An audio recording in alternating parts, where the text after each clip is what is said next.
welcome to ABA Inside Track, the podcast that's like reading in your car, but safer. I'm your host, Robert Perry Cruz, and with me as always are my fabulous co-hosts. Hello, Rob. It's me, Diana. Perry Cruz. Oh, goodness. I'm sorry I interrupted your Perry Cruz. It's okay. That's Diana Perry Cruz, and I'm Jackie, not Perry Cruz. No. Jackie MacDonald. Jackie MacDonald. And this is a podcast about behavior analysis, behavior analytic research, where every week we pick a topic and discuss it at length, as well as the relevant research articles that you could be reviewing. I was going to do segue, but I just came from work because this is a new recording time for us, and I don't have time. I'm still in work busy mode. Let's get this done. So what's our topic this week? Water safety skills.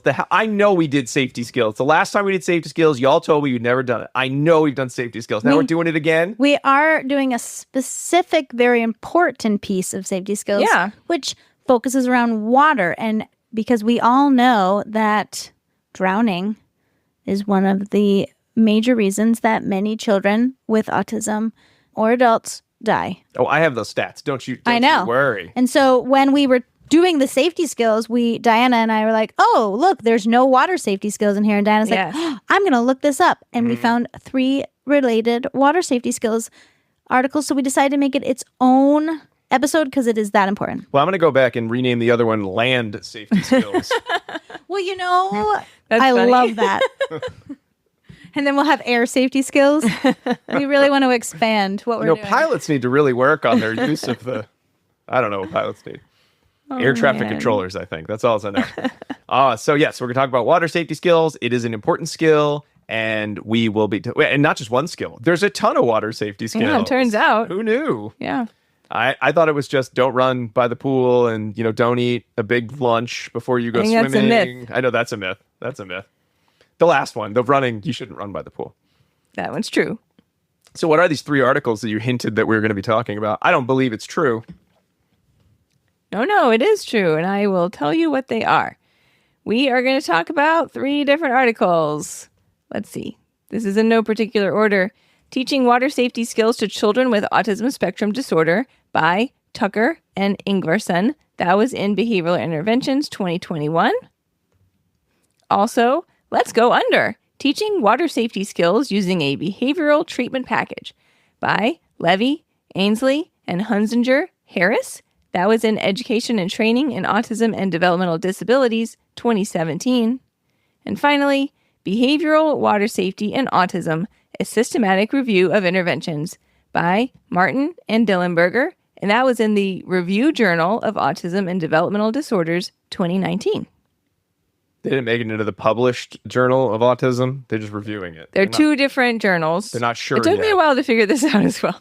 There's JADD, which is more geared towards research, and then there's the Review Journal, which does a lot of reviews. Yeah, maybe they're like sister publications. Who knows? I'm not actually sure. All right, so water safety skills. Why don't I kick it off? We're going to talk mostly about Martin and Dillenberger to start, and also pull in a little bit of Levy because all 3 articles had, here are some stats about water safety, and we only need to talk about not this levity so many times. Levy. Because this is a serious Levy. subject. I said Levy. I know. Diana was just being silly. It's a serious topic, Diana. I'm sorry. I wish you would stop. I'm sorry. It's really embarrassing. So let's start by talking about swimming. Now, one of the things I never thought about when it comes to swimming, and we talk about safety skills, is the fact that you can go swimming is itself a safety skill. That's true. I never thought about that either. And they brought it up. It's like, because I always thought safety skills with water are like, well, you need to know how to, I guess, wait for an adult and not run. That's kind of where it stopped. But everything you do in the water technically would count as a water safety skill. Yes, right. So there are a lot of benefits to being able to swim. One of them being, if you know how to swim, you won't die. You could get You're less likely to caught in die. a riptide or something. But in terms of like swimming in a pool, which is mostly what we'd be thinking about for swimming, when it comes to safety skills, you have a lot of positive benefits, one of which is better safety. Another of which is certainly swimming has a lot of great health benefits. There's some developmental advantages. There's some studies looking at There's a decreased risk for chronic illness if you swim regularly. It can improve arthritis symptoms, decreases risk for heart disease later in life. There's even some research on early intervention, or not early intervention, but early children development. Kids who swim early have later on have better motor or cognitive, linguistic, social, emotional skills. Oh, wow. They also get more skin infections, as I just found out. This is the good part of the swim. I was going to say like learning to read music, but you don't usually get. Then you get staph infection. Heyo. All right. Let's put a rest on that. Oh.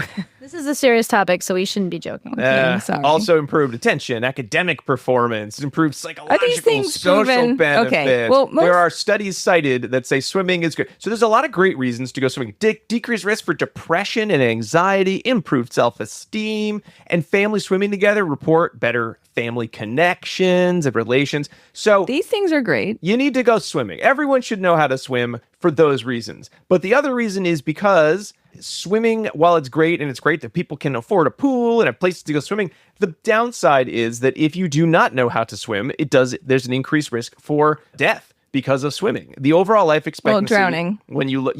Because of drowning. When you look at autistic individuals, they have a lower life expectancy than the general population. Gosh. Because 49% of reported, families or individuals with autism report some sort of elopement behavior, and 24% of those children in that group of they are likely to elope are exposed to near drowning situations. So a fourth of that half are exposed to near drowning situations. That's a huge proportion. So big. And the life expectancy data was like an average person will live to be 76 years old or something. Mm-hmm. And then someone that has a diagnosis of autism is like 36 years old. I was like, what? Yeah. It's because of these major, the major causes of death or accidents. Yeah. So it's crazy. It lowers that average when children are, considered fatalities in that.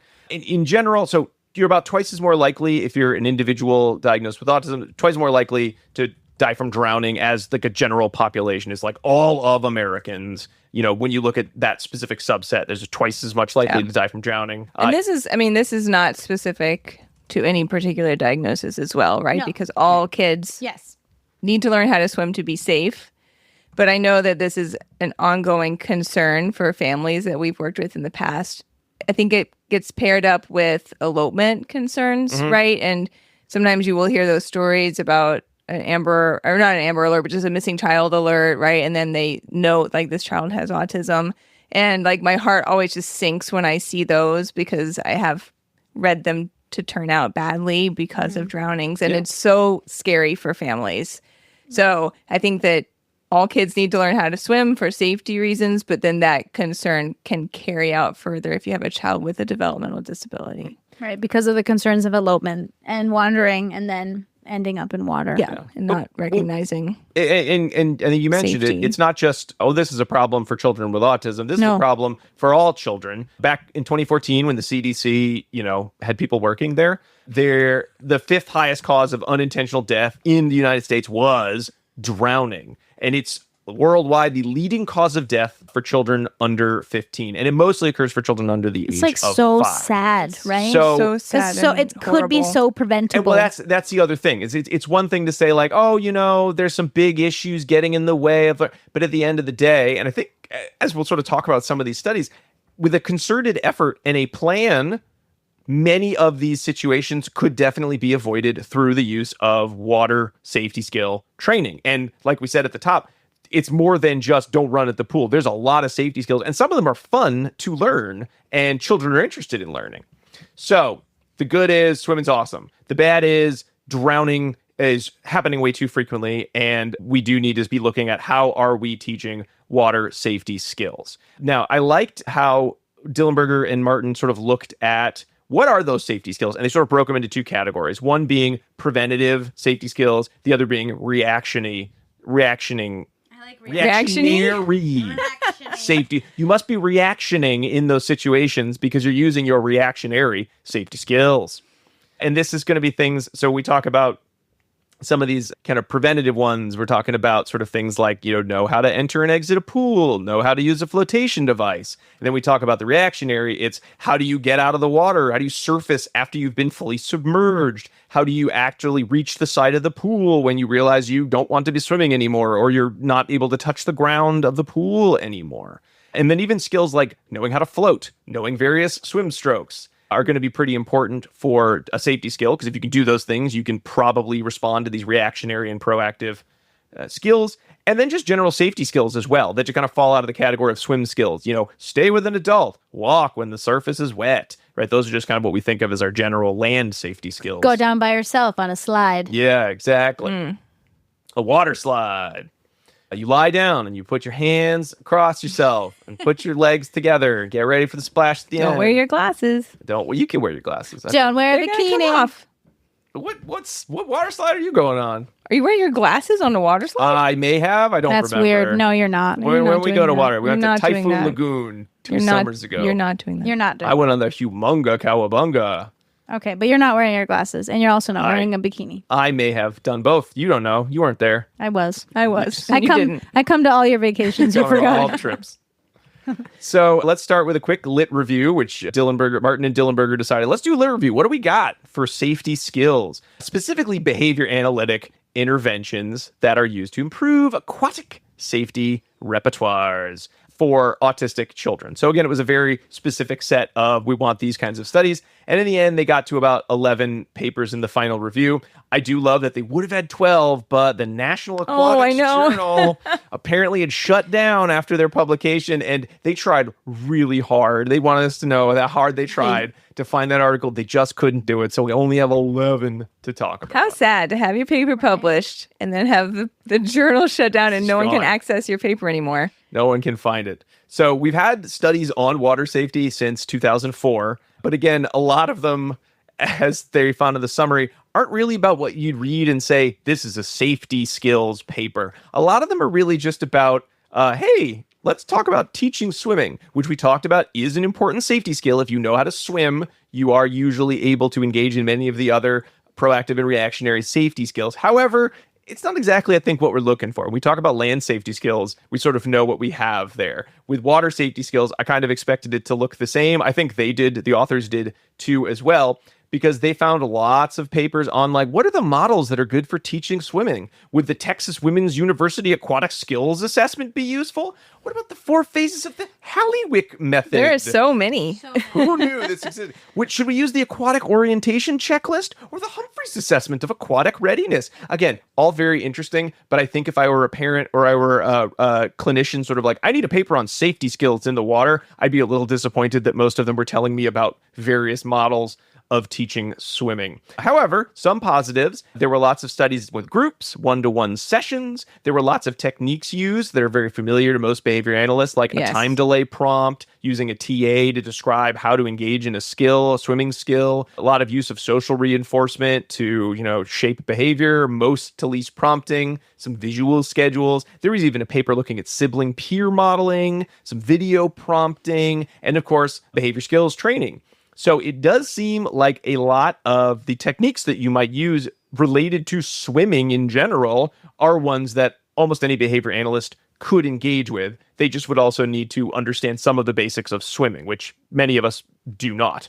The good news about all the studies is universally, it seemed like everybody made some meaningful progress. There were lots of skills learned and taught. A lot of times they were maintained. Participants would actually learn the skills and move past them. They were play skills, flutter kicks, arm strokes, head turns, underwater submersion. All these things could be taught. How long did it take to learn these skills? Oh, it could take anywhere from 10 weeks or a full year. How makes often? Sense, because some of them are very complex. Some of them were tricky. And again, how often are you meeting? Is this like a once a day, swimming camp type situation? Is it sort of a once or, 3 times a week situation? How long? 30-minute session to 90-minute session, right? That's kind of the range that they found. But again, it does seem like, hey, everyone learned these skills, so the dosage may be less important than are you using some of these pretty consistent procedures. Bad news, though, if you're like, well, I'll read all 11 studies and know all there is about water safety, is many of them didn't really describe their procedures super well or use these very, strange to us, very swim-specific packages. So it's hard to say, well, what was I need to know this because I'm a swim instructor versus I need to know this as a behavior analyst to bring to the swim instruction I am doing. Almost everybody used some amount of prompting. A lot used time delay procedures. Many used most to least prompting. There was one study using BST, and then a couple that question mark, not really sure how they taught the skills other than the curriculum that they used. But again, it does seem like everyone learned the skills, so probably it's more about the consistency, systematization of whatever you're using. You will most likely see success, we hope. Yeah, I really liked, I can't remember who did the study, but I really liked the study that taught swim instructors how to provide swim lessons, right, with clear instructions, prompts, and praise. Because I have been part of swim instruction now for about 8 years, not myself, but my child. And sometimes it goes very well, and sometimes it's very horrific. And so without those clear instructions, like prompts and reinforcement, I think it's just a big waste of time. Yes. And so I really love that they use BSC to teach the staff those skills, and that the students that then benefited from the staff having better training, they learned all those skills. There was one person that published like a quarter or more of these articles. Yes. I looked it up. Yilmaz et al. They published several different articles. Was They that the love one who swimming. was a swim instructor and also in No. school? Okay. No, that's mine. I'm going to talk about that. Oh, well, That's also mine. Oh, fine. yeah, it wasn't It's a like lot of them. yeah. That's probably true. I mean, it does seem like they're like, I'm a swim instructor on the side to pay for grad school, and I need a project for grad school. So Yeah. Yeah, I worked at the Y, and so Yeah. I better use it. two great tastes that go great together. Yeah, this person published 5 articles with their colleagues between 2004 and 2013. But a lot of them are in other types of journals that we might not typically look in. So like Disability and Rehabilitation, Pediatrics International, etc. So good stuff. It just might not be that people have thought to look there, but they're included because they're behavior analytically oriented. Yes. So Right. people could certainly go check those out. So it does appear that the techniques, exactly which techniques don't matter. We know that many of them are effective for teaching, which, surprise, behavior analytic techniques Sure. are great for teaching new skills. Who would have thunk it? Everybody loves There's BSC.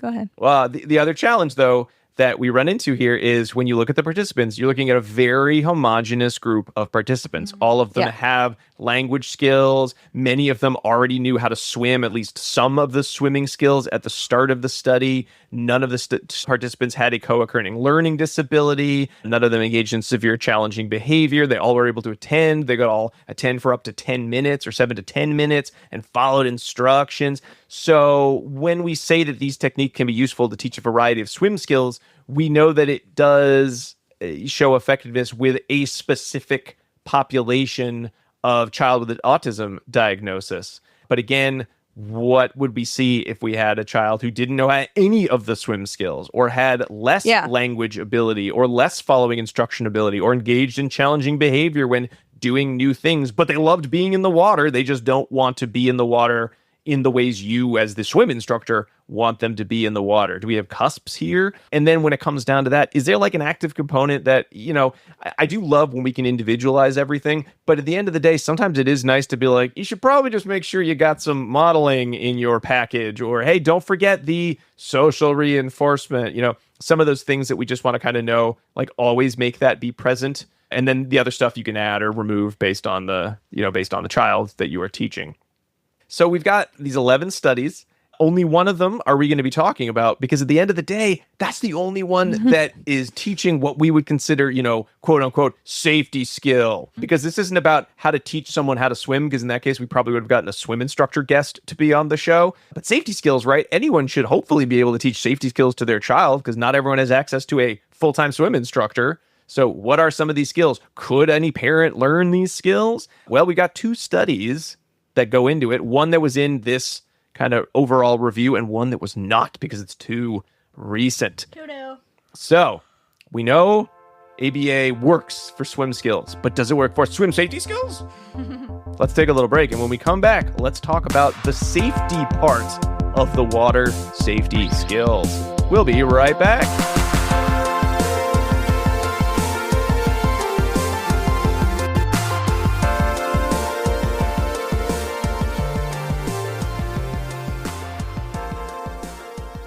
Hi, do you want to be a BCBA? Also known as a board-certified behavior analyst? Sure, we all do.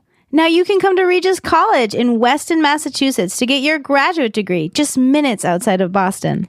Choose from any one of these courses. Master's of Science in Applied Behavior Analysis. Master's of Science in Special Education, dual degree in Special Ed and ABA. Or be eligible for your postmaster certificate.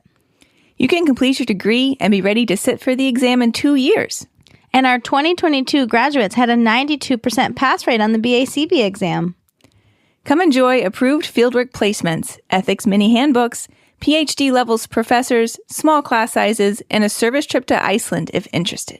And don't forget, our program is accredited by the Association of Behavior Analysis International, or ABAI, as a Tier 1 master's degree program. Don't delay. Supplies are limited. Learn more at regiscollege.edu. Again, that's www.regiscollege.edu. regiscollege.edu. One more time, www.regiscollege.edu. See you there. Bye.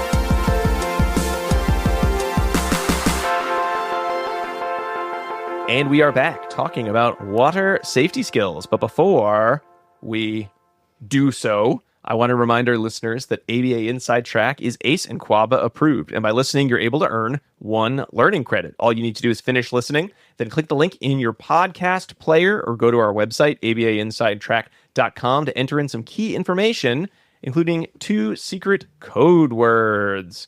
I'm going to give you the first of those code words now. It is baby. B-A-B-Y. So creepy when you say it. Baby. Like, hey, baby? No. Or, oh, my wife had a baby? That's Diana's nickname. Gross. Rob's It's like, definitely not. Baby. Baby, where's the baby? Oh, baby. Yuck. Baby, find the baby. I want to watch Baby, the Secret of the Lost Dinosaur. Remember that movie? No. Nobody does. No. Just me. Write in if you remember Baby. Nobody Secret of the does. Lost Dinosaur. I like it when they're like right below. If it's on YouTube. If it's on Which YouTube. it technically is. I know. Right below. And then I do this. Put it below. Baby. Baby. It sounds creepy. Anyway, I don't want to talk about code words anymore. Let's talk about water safety skills. I want to talk about So, baby. Diana, we talked about that review. There was one paper in that review that dealt with, I think, the traditional idea of safety skills, in that if you can do this, you have a lower risk safer? of drowning, dying. Certainly knowing the front crawl is going to help you with that. However, bare minimum, what do you do in an emergency situation? So this is a reactive skill. What do you do when you fall in a pool and you are underwater? Well, okay. So this is the Levy et al. Article, and it doesn't teach you how to swim to the side, if that's what you're maybe... No, Like, that's I'm kind of what it specifically sounded talking like. about No. going underwater and then coming back up. What do you do when you go underwater? What they did in this article is teach you how to put your head underwater. So that you know how to take your head Get out. your head out of water. Right. That's what I said. Luckily, when your head is underwater, it is a UMO to get your head out of the water. Yeah. I don't want to be underwater. I want to come out of the water. Yeah. So that was the skill that was being taught here, which is more succinctly titled underwater submersion. So they know that underwater submersion and then the subsequent reorienting to air after submersion are critical water safety It's skills. the first one, usually. Yeah. That's what they usually Exactly. Yeah, you put your head under, Yes. cut your head Yep. out. Because it can be scary, right? teach. It is scary. And if you were to unexpectedly put your head under, it's also very likely that you would start to panic if Yep. you aren't used to that feeling. So part of it is that this becomes something that's more familiar to you, and then you don't panic, because if you panic, you're going to suck in a bunch of water, right? And everything could get worse Step from one, there. tell the child, don't panic. Yeah, that's always really helpful. And they wanted to address this for those reasons, right? Because you're like, the kids in the study could already swim. They could already do some other things, but they didn't want to put their head under the water. But it's a possibility that could happen inadvertently. So that's why they viewed it as a safety skill and wanted to target it. I agree. Yeah. You would hate to be at like a water park and, oh, well, some of the things are fine, but they want to go in the wave pool. And they're like, I demand to go in Right. the wave pool. And you're like, you want your child to go in the wave pool, but they're going to go underwater inadvertently. Yes, and or they probably can't wore get their out. glasses and then their glasses fell off. You only wear your glasses on a water slide, not in a wave pool, Diana. Get pivot. Anyway. Okay. So they had 3 children in the study. They used, as we said, behavioral interventions in order to address this particular skill. And all 3 of these participants already were enrolled in swim lessons, and 2 of them had a diagnosis and 1 did not. So we also have that level of generalization present in this study. There was Allison, who was 4. She did not carry a diagnosis. There was Izzy, who was 4, who had a ASD diagnosis, and Caleb, who was 8, who also had an ASD diagnosis. And perhaps fortunately for them, their swim instructor, who was, okay, get this, he was 32, and he had been a water safety instructor for 18 years. Wow. So he'd been So he got it, when he was 14, I think, right? His whole life, That's basically. a long time. I know. Probably was the best water safety Yeah, instructor. so he- 14? I don't know. Are you that good at teaching? Well, kids yes, when you're but now 14? he'd been doing it for 18 years. Well, now he was. Yeah. I wish I did something for that long. I mean, you have. Well, you've been swimming current for job. Yeah, you've done a lot of things. That's true, I guess. Yes, you're right. Let's take that out. Okay. Oops, hang on. Not really take My it out. but, computer, man. What's it doing? Like, what is it doing? it just loves you. This is quality content. Let's. What I want you to know about this person, is unnamed, but perhaps is one of our authors, is that in addition to being a water safety instructor for 14 years, they're also an ABA graduate student. Mm-hmm. I love that for them. Right? Yes. So they're like, what do you know? Water instruction, not paying the bills. They were employed part-time while they're going to grad school at this pool, and they were already seeing all these kids. I bet it's a Y pool. It doesn't say. It was in Western Mass. They tell us that. No, I bet it was a Y They pool. describe it in detail in case you want to replicate the pool. Yeah, Do what they lane call am I in? do they call it a natatorium? No, only your study. That did was that. a natatorium. Oh my God. I didn't mention in your study that it's British, and so they call it a bathing costume. Oh. Anyway. That's the most Yours is- adorable thing. Oh, yours is not. I thought Let's Go Under was a behavioral. No, yours is package. Mine's behavioral with a behavioral. U. Yeah. And they were like, everyone could already put on their bathing costume. Oh, fortunately, it didn't matter what color they were in. That didn't seem to be important. Okay. And so, you can sort of see how this study happened. These children were already enrolled. They couldn't put their head under the water. And our swim instructor said, hey, I think I have an idea for this. So they, of course, went through all the proper mechanisms to get this in place as a study. It was designed as a combined multiple baseline and changing criterion design.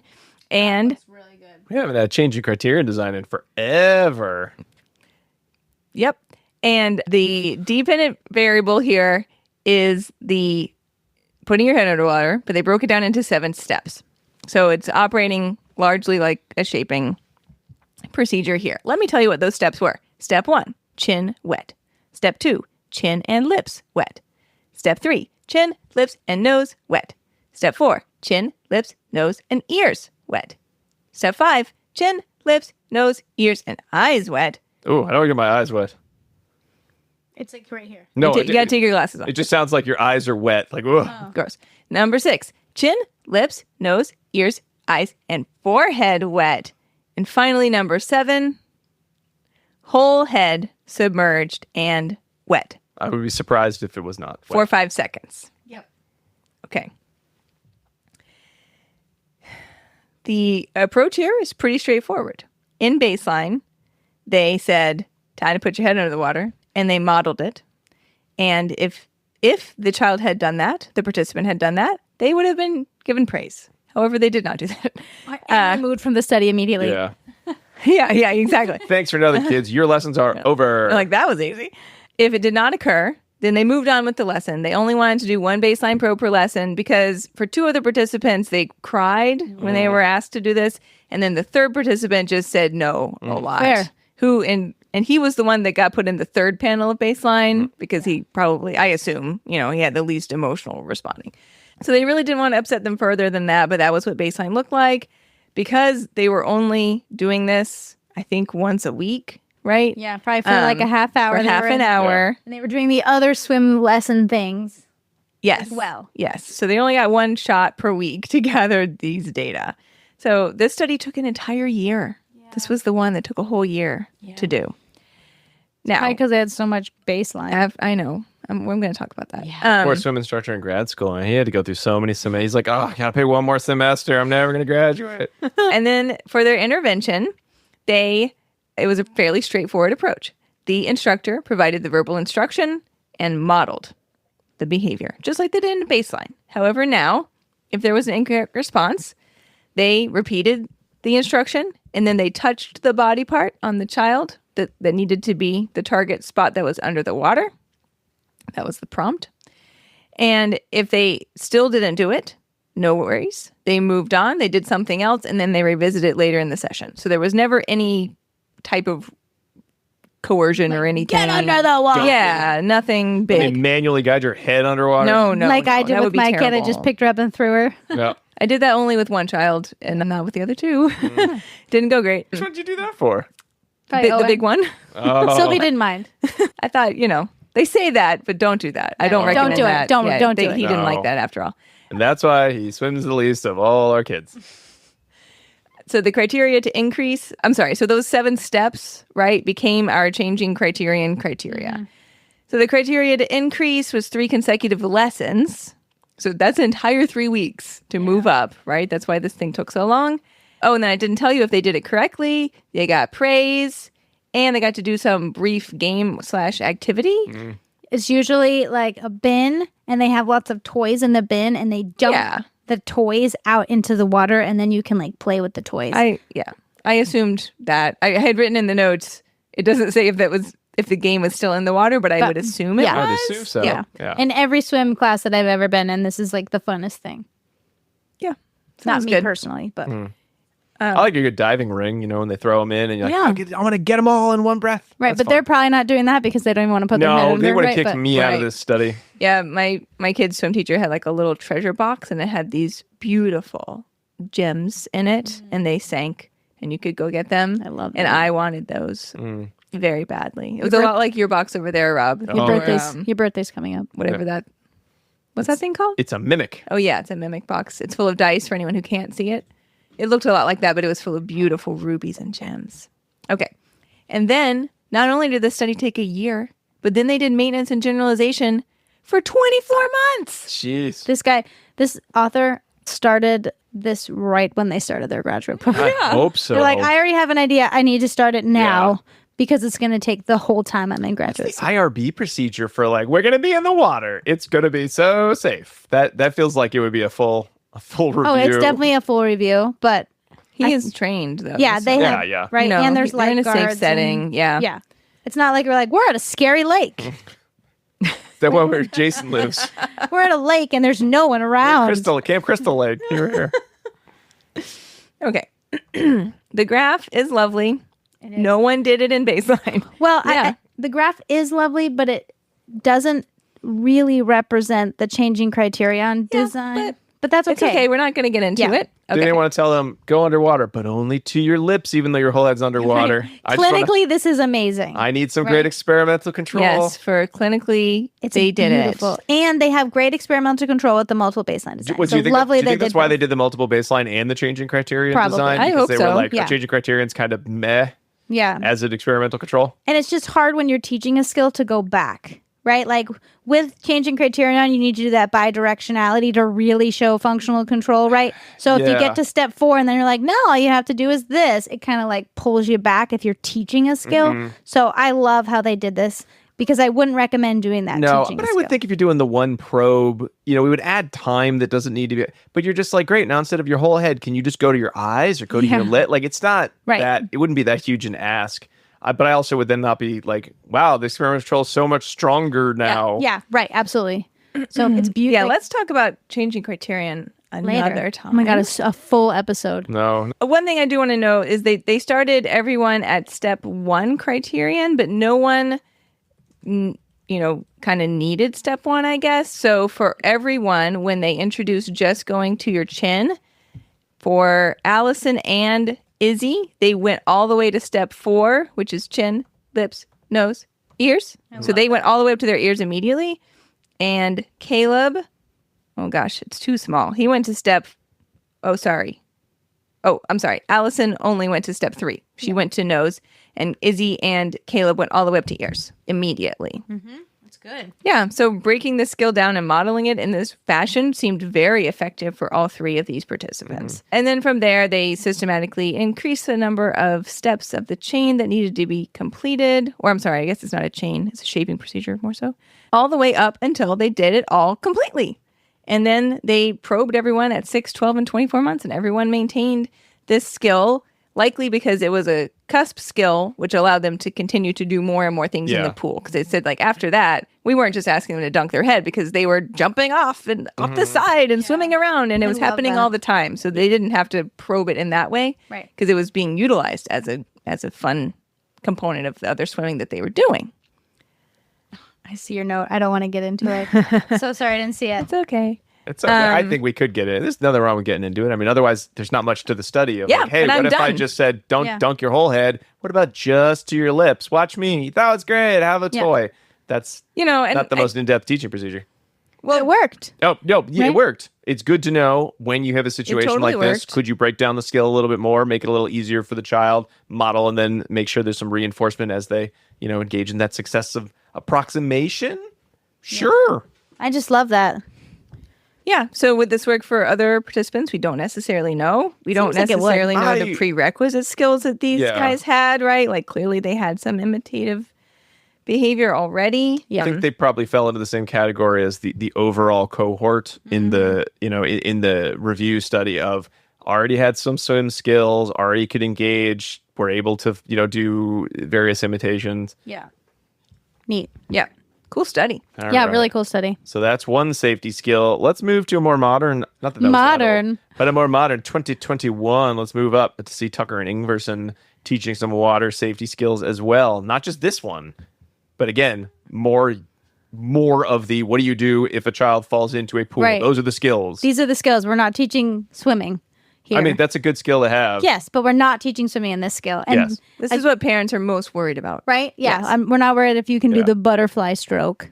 Right. We're worried about you're running by accident along the pool and then you slip and fall in, and what do you do? Yeah. So the current study that I'm going to be talking about used skills from the YMCA swim set because, again, here, the experimenter was also a YMCA swim instructor. Mm-hmm. So this is like students, get yourself into a swim instructor and you got a plethora. It totally feels like, listen, if you're in grad school or you're starting grad school and you already have a part-time job, just use lump it together, right? It makes sense. Temptation bundling with your grad school project and your job, your second job. I love it. Well, this is so helpful too, right? And the side note, they did use some of these skills already. They created a program that they went to higher poverty areas and taught children there because they didn't have as much access to swim instruction. So they're like, oh, I wonder, it worked here. I wonder if we could teach these same skills to children with developmental disabilities. So how neat.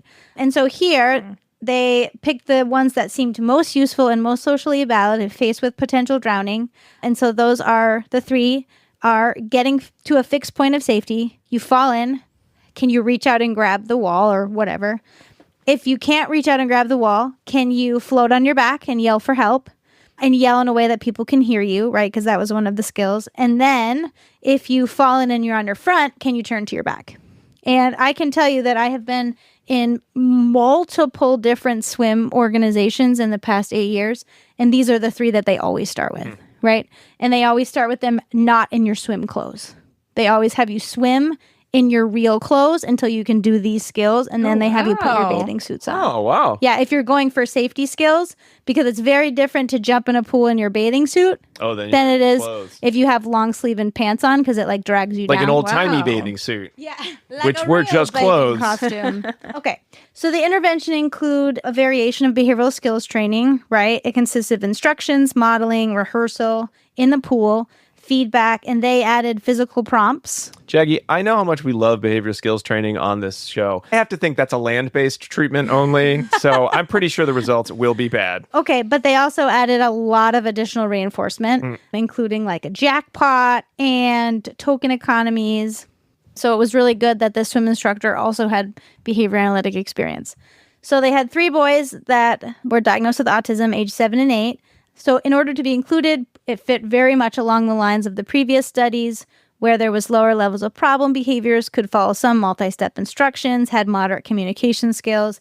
But unlike other studies, the participants here had no previous experience in swim lessons and only had experience in the water with a floaty or when a caregiver was present.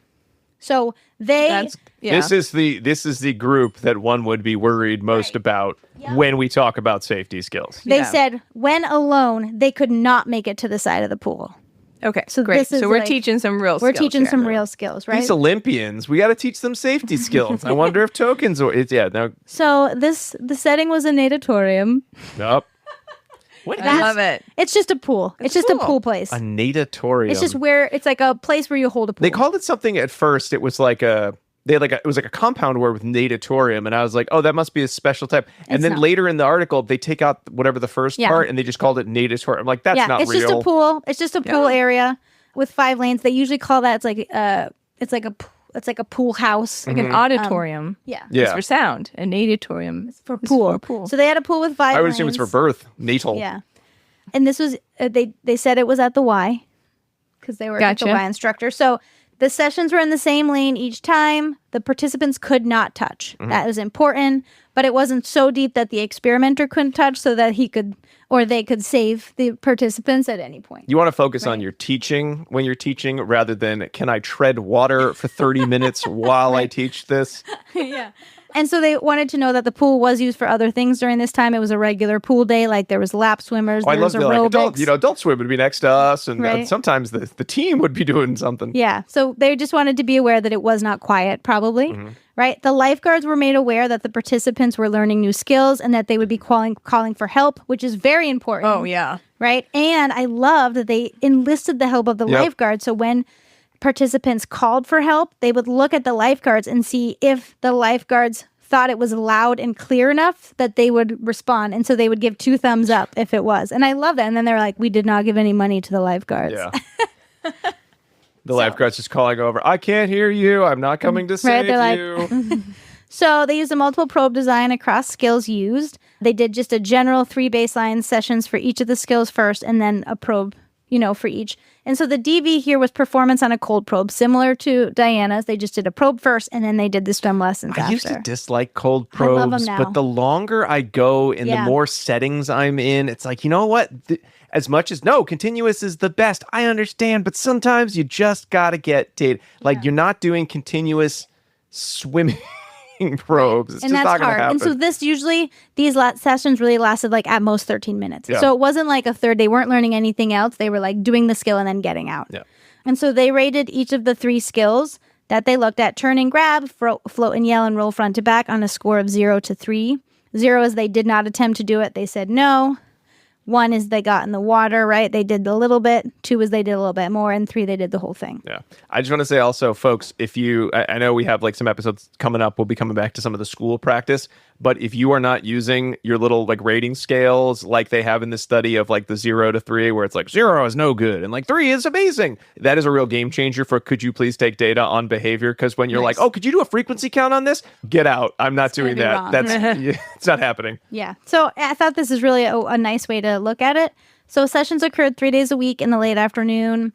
1 participant came to the pool at a time, right, with the experimenter who was the swim instructor. If they did the skill correctly or approximated the skill, like we're getting better from a 0 to a 1, the experimenter provided praise. Tokens were given for all behaviors surrounding the pool, right, on an FI1 schedule. And I wonder if it really was an FI1 schedule or if it was a fixed time. Mm-hmm. Like I wonder if... Like a 1 minute? Yeah. So every minute, I wondered if every minute if they were engaging in appropriate safe skills in the pool, if they gave a token, or if they literally waited for a safe skill to happen and then provided. Just like, I don't know either. It seems like you could do either. I just wondered. And so, but there was also, it was a concurrent schedule. Ooh. So anytime that a student did something correctly in the pool, it was an FR1. So they received a token for that and a token for like safe skills, safe behavior in the pool, like not running, like one of the participants liked to touch the experimenter's feet. So there was like things that they might not want to do in the pool. So they also had to implement a level system for 2 participants because they were having some pretty increased challenging pool behaviors, and that seemed to be mostly effective. So one thing I just want to point out here so I don't forget, one thing that the author stated that if this was a swim instructor that didn't have behavior analytic experience, might be really challenging. Yeah. Right. So how can we then think about how to incorporate this into swim instruction if you're not behavior analytically inclined? Yeah. It was like non-compliance and some running, I think. Yeah, running and non-compliance, and the running is the scary part. Yeah. Right. So they did the pros. They said, "Show me the skill name," and for one skill they jumped in. Right. That's the grab the wall. And then the other ones, they went into went in the pool by the ladder, right? So for the training, the experimenter was in the water and the participant was out of the water for safety. And the participant was watching the experimenter, and then they got in and tried, and feedback was given. Sometimes physical and verbal prompting were given. And then if just BST alone didn't work, and it didn't work for 2 of the participants, they had an individual component teaching, where if they didn't make progress on a skill for 3 consecutive sessions, that part that they're not making progress in was taken out of the TA, and they only practiced that until that part of the skill was acquired, and then it was put back in. So once they acquired the skill, they did maintenance probe at 1 week and at 1 month. So it's almost like forward chaining a little bit, but not really. exactly. I think it's like a more total task. Yeah. Right? Because you're just pulling something out. But it's pretty neat how they did it. And we don't have like what that looked like. Yeah. Because they didn't give it to us. I wish they had, because Me too, we're talking about skills where they're, if you ask me, like, break it down, I'd be like, you jump in the pool, step 1, you come out of the water, step 2, and you grab the side, step 3. How do you break that down more? I'm sure you could, but it would be probably like very subtle, very small things. Right, is it very the jumping? subtle. Is it the Right. Actually, I don't think that was one the of the ones. jumping probably one is probably the turning one. Where they were struggling. And the floating and yelling. Yeah. Right? Like you might have they were to getting pull the out. you're not yelling loud enough. Right, so you might have to pull that out and be like, hey, when you yell, let's practice yelling. Let's just yell. Let's yell for a while. Everyone loves that at the pool, all the echoing. Okay, so for a participant, Dean, baseline levels were really low across all 3 skills. Then following BST, they were very high and maintained at 1 week and 1 month for all of the skills. He did not need individual Dean just kind of rocked component teaching, right? For Castiel,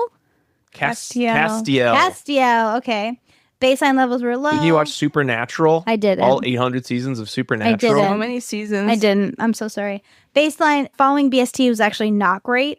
And so they had to do an individual component teaching and had to increase the reinforcer because they found that it likely was not motivated enough to engage in the skill. I don't want to turn and grab. Yeah, I don't want to turn and grab. I don't want to float and yell. The rolling was great. They liked the rolling. But that was the last one too. Skill. So maybe he was just kind of used to it. Yep. So that BST was effective for, but the other 2 skills, they needed to use the individual component treatment. But for the most part, those maintained at 1 week and 1 month. And then for the following, the last person, Sam, baseline levels again were low. BST wasn't effective for the first skill. They had to do individual component teaching for the first skill, turn and grab, but not for float and yell and roll. So all participants acquired the skills maintained. Future research would really look at how to teach these skills to swim instructors that don't have ABA experience, right? So they said, we might need a manual. We might need video models. And it seemed like I wish this existed. Right, me too. And they said that they taught the 3 different components because people can fall in the pools in many different ways, right? And so they're like, we don't want to teach you like what you do because there's these 3 different things that you can do. So I loved that rationale there because I bet that was something that the reviewers had pointed out to them. Like, you didn't teach a coherent safety sketch, right? And I don't think you need to. So I love that they put that in there. Yeah. They did say that reinforcement, like in the terms of the token economy, was not faded during the study, and they wondered if it would occur under natural contingencies, but hopefully they don't find out. Well, it also, other than who was it, Castiel, who needed the jackpot, right? Was it even necessary? Right. And, in the moment, like a natural contingency would be they fell in the pool, right? But the other piece, though, is these weren't children who hate it. As far as we know, they didn't hate water or avoid water because there's no way they would have jumped into the pool as skill 1 if they were like, I hate this place. I don't want to be here. You could not pay me to jump in the pool with my clothes on. Oh. So we love what about a token jackpot? No, thank you. Maybe that treasure chest of gems that I just mentioned before. Maybe I would Get that for you if you jump in. I'd also be curious because if we're talking about teaching swim instructors to use the techniques, I feel like the more techniques they need to be taught to use the more sort of friction you're adding to the procedure. If it was more like, here's how to do good modeling, here's how to do good praise, here's how to break down the skill.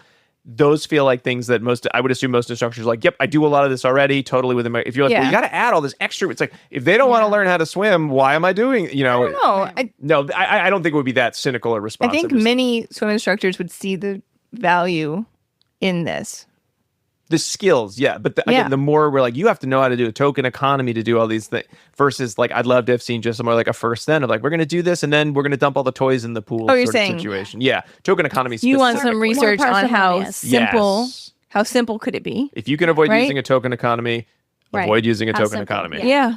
But not for some kids you may need. Yeah. Oh, it's not that you can never use a token economy. Yeah. But how effective would it have been with the reinforcement system from the Levy study? Right. And then their final future area of research would be to see if it would occur under different people and in not swimwear, like maybe clothes that I've seen in our safety swimming lessons. Well, if you are a swim instructor who just entered grad school for your master's in behavior analysis, you got a dissertation ready to go. A couple extension ideas right there, replication. It's going to be great. There's a lot of work that could be done in this area. Get there fast because there's like 2 safety skill articles out there. Can we number 3? Can we go into dissemination station? No, let's talk about a made up article that we don't have. Oh, we're here.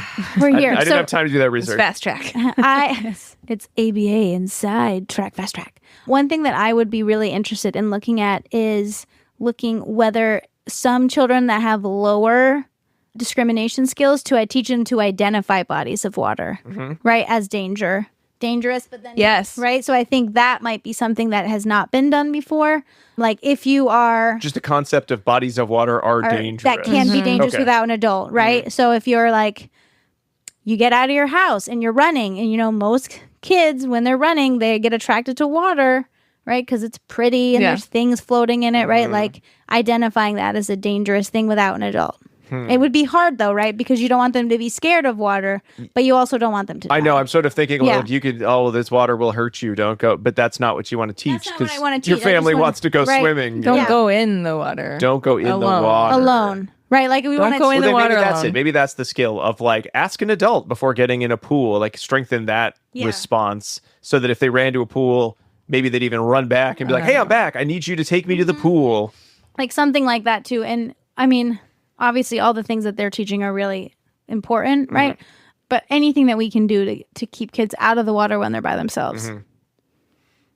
I think we have to look at some of the elopement literature too of like what is that allure? I mean, it's probably, I would like to say it's probably as simple as I want to go to a fun activity and I like swimming in a pool, but I don't have all of the independent skills. So I'm going to run to the pool because I can't easily get there unless I go myself or I run away from my parent when I see a pool nearby that I wasn't expecting.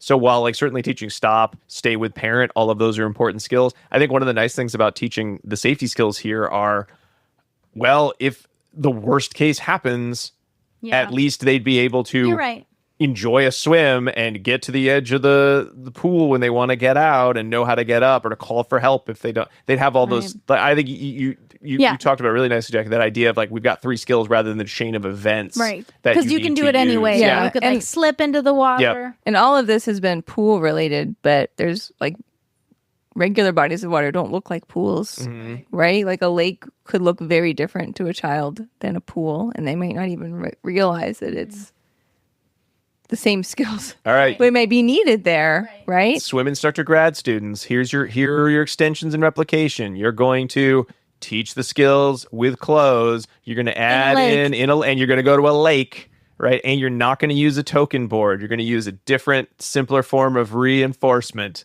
Yes. And you're going to teach an instructor. You're not an instructor. Teach one of your colleagues how to do this procedure. There you go. You put those 4 in there. We'll get you. You know what? If you do that, you write in. We will do a follow-up episode. With you on it. Yeah. It's going to take you like 6 or 7 years before that's published. We'll keep going. We're going to be waiting to this conversation. You know what? If someone wrote in and said, hey, I listened to that episode when I was just starting grad school and it inspired me to write my dissertation and now I'm a doctor of behavior analysis and I want to be on your show. And we'd be like, oh, we stopped doing that show years ago. We're never stopping. No, you're guaranteed a spot on the show. There you go. If that entices you, We'll come back. We'll come back out of retirement. yeah, for one last podcast. But anyway, Diana, are there any things that we've talked about similarly? Wait, summary. We didn't really summarize. We talked about an extension. Oh, sorry. So I guess here's a question I have. We have these procedures that are very effective. Most of them are ones that are clearly within the wheelhouse of any behavior analyst. Do you need to have training as a swim instructor to implement these?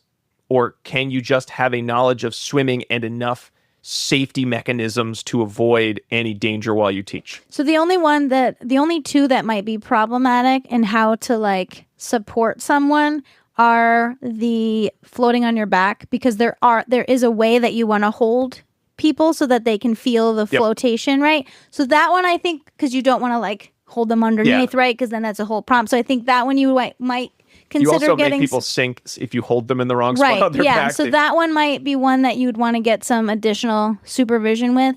And then also the turning one, because the turning one is really challenging if you don't know the right mechanisms, right? Because if you start turning with the front, depending on your shoulders with your hips, it's a little more nuanced and you're less likely to float. So I would recommend for those two at least that you have someone that is, a swimmer, to help with those. In all of these examples, they are doing these in pools that have lifeguards. Yes, and that's also and then important. In our past experience, that was the case as well, because we worked somewhere where they had a pool, and everyone got swim instruction, which is what I wanted to talk about in Dissemination Station. But there was also we're still here. Hooray! We're still here. But there was a lifeguard on duty there, so it wasn't solely on the instructor, because I would be extremely cautious if you were working in someone's home and they're and then your RBT is I want to go practice.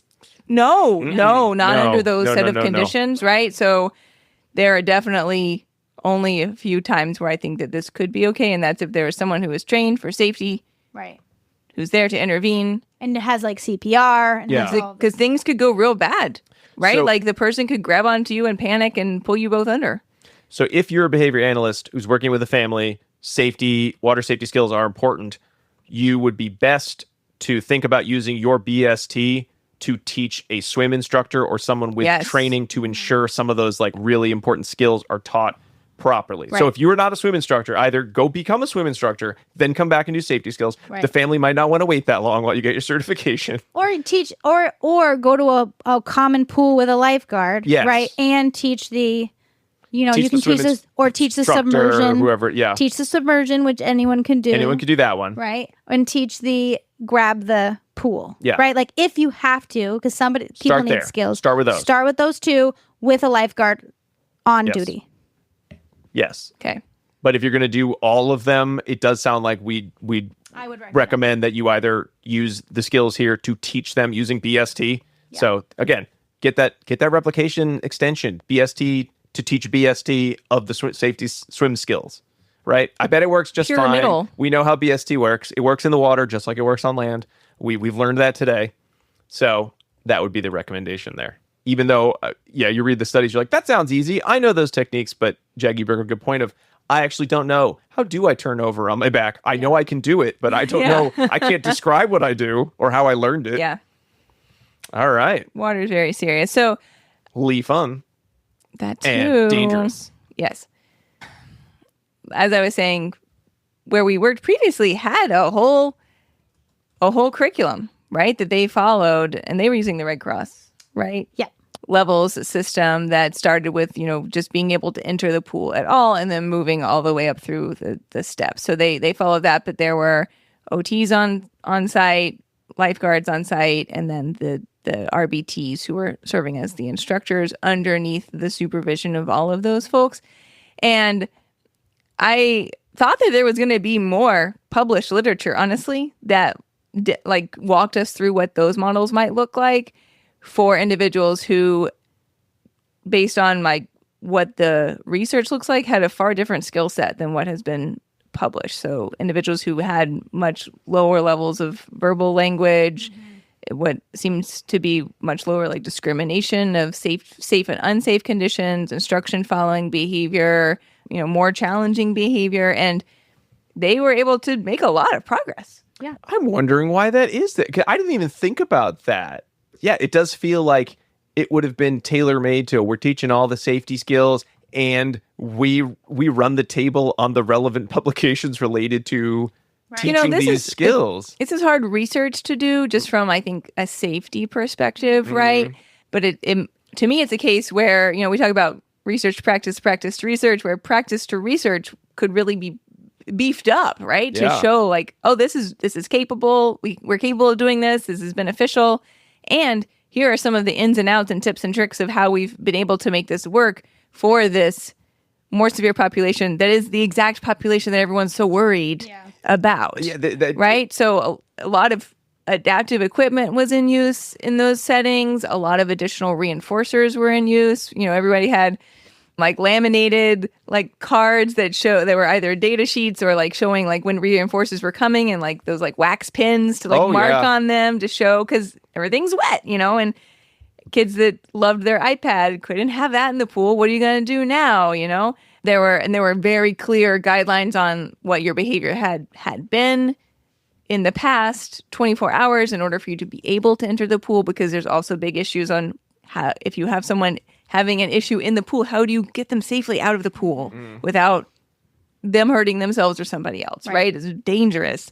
And the pool is slippery. It's like so many things going on. Or if there's an accident in the pool. Yes. That happened many times. That can happen as well. Yep. Yeah, so I think that there's probably a lot of knowledge out there that people have that I thought maybe there'd be a study that kind of like summarized it all up, even in a little bit of a more casual way, perhaps. And we don't have that in our literature, at least. So that's a wide open area that could be really beneficial. And tying that in, like somebody should make a manual specifically for this group that says, here's where you start, and then let's troubleshoot from there. When you run into issues, these are the ways that you can address that. And in, like you said, Rob, like the simplest behavioral approach that could be had, that could be really beneficial to getting this more widespread available. That's what I gotta say. All right, let's go to pairings. Oh, we made it. We did it. Okay, I don't have that many because we haven't really talked about it just till recently. We just in the other episode that we did, which is it's time for pairings. Pairings is where I tell you about past episodes that we have in our catalog that you might be interested in if you liked this one. Catalog with multiple U's, if you're in England. Does it? I don't know. I assume think so. They love their U's. No. I was going to say catalog has all the vowels, but there's no I. More to the point, what I wanted you to know is that we just did an episode on safety skills. It's episode 325. It's like just come out a couple weeks ago. So you can go back and listen to that. That episode was really focused on the BST, the land-based safety skills, behavior skills training, Milton burgers, in situ, jumping in the middle of the session, that type of stuff. So these were less like that. They didn't. I want Ray Miltenberger to pop out of the water and be like, wow, you're not using your safety skills. Yeah, these did not have that. You found a gun in the pool, but you didn't tell anybody. So I'm not recommending all of those episodes. You can just go back and listen to 325 and take it from there. But you can listen to that. You could do behavior skills training, episode 132. And then I also put in episode 89, which is where we talked about next level chaining with Dr. Stacy Bancroft, because we referenced a few things in here that she talked about in there, including taking out a smaller portion of your chain and focusing on that specifically. That's like one of her top recommendations. If you love chaining and you're not sure if you've been doing it right, listen to that episode and there's a good chance you'll realize you're not doing it right. Yeah. That's so true. Exactly. And for my snack, I always like to recommend a snack for today. The snack today... Soggy Cheerios. No. I'm typing it in as we speak. It's chicken fingers, fries, and a pina colada. Because it's pool food. The pina colada, maybe. I don't need fries and chicken fingers at the pool. Yes, you do. Like in Arrested Development, right? Where she's like... pool food. You can get those delivered. You can get a Not lot at of the things Y. delivered to the pool. Yeah, the Different Y. pool. The Different Y pool. doesn't have as many pina coladas as I thought So when I. my pool food would be a smoothie Yeah, like a drink. Oh. You want to drink by the pool. Sit Yeah. in your tube or a water. when you're in a pool. Just you saying. just drink the water, right? Ugh, pool food. Flavored water. You guys don't know what I'm referencing? No. You don't even know what I'm referencing. You're doing Jessica Walters. Jessica Walters. Yeah. Yes, I understand. Okay. That was pairings. Please Thanks. enjoy. Thanks. You have to watch like a whole bunch of seasons of television to get that pairing. Or live with Rob. Well, I didn't even get the parents. Apparently, live with Diana. Who knew? Wow. Diana was the TV nerd today. Well, thanks everybody for listening. We hope you enjoyed our episode of ABA Inside Track. Like our episode, like we only have one. No, this episode of the many other episodes of ABA Inside Track. If you have not left us a review on Apple Podcasts or wherever you like to listen to podcasts, we'd really appreciate it if you did. Give us some feedback, some thoughts. Do your own little BST review for us. We'd love that. You can also go to our website, abainsidetrack.com, to find links to all of the articles that we have discussed here, as well as to purchase CEs. And if you say, you know what, I do want to purchase CEs, well, you better know the second secret code word. It's Ruth, R-U-T-H. It's like a name, Ruth. That's all I got for Ruth. That's what it is. It is a name. If you want even more ABA Inside Track content, we should think about joining us on Patreon, patreon.com/ABA Inside Track, where you can subscribe at pretty much any level. But if you're subscribing at the 3 and above levels, you get our episodes a week ahead of time. If you're subscribing at the $5 level or at any level, again, you can vote on our quarterly listener choice polls. But at that $5 level, you not only get the video outputs, you get to see the raw audio of what this craziness. When we referred to Jackie's hair at one point, you don't know what it looked like unless you're on that tier. And you also get a free CE. And then if you say, you know what, I liked your podcast, could it be twice as long? Oh, you bet it could be. It's our quarterly book clubs voted on by our listeners. We get one of those every season, and only at the $10 and up level are you going to hear all 4 of those the moment they are released, as well as get a total of 8 CEs just for listening and enjoying those. And if you're thinking about joining us, before we started, we talked about what books we were in the middle of reading in the year, and Jackie said, I think one of the books from this year is the best book club book we've ever read. Better than Walden 2. Yep. Better than The Science of Consequences. Yes. I can't believe this. This is crazy. All right. Well, which book is it? Well, even if you find out, you can't listen to it unless you're joining us on patreon.com/ABA Inside Track. Someday you can. We release them eventually, but you're going to, like, all your friends will know, and won't you feel silly when you're at the pool with your chicken fingers and pina coladas? So gross. So final big Soggy. thanks. Thanks to Dr. Jim Carr for recording our intro and outro music, Kyle Sturry for interstitial music, and Dan Thabit of the Podcast Doctors for his amazing editing work. We'll be back next week with another fun-filled episode, but until then, keep responding. Bye. Bye.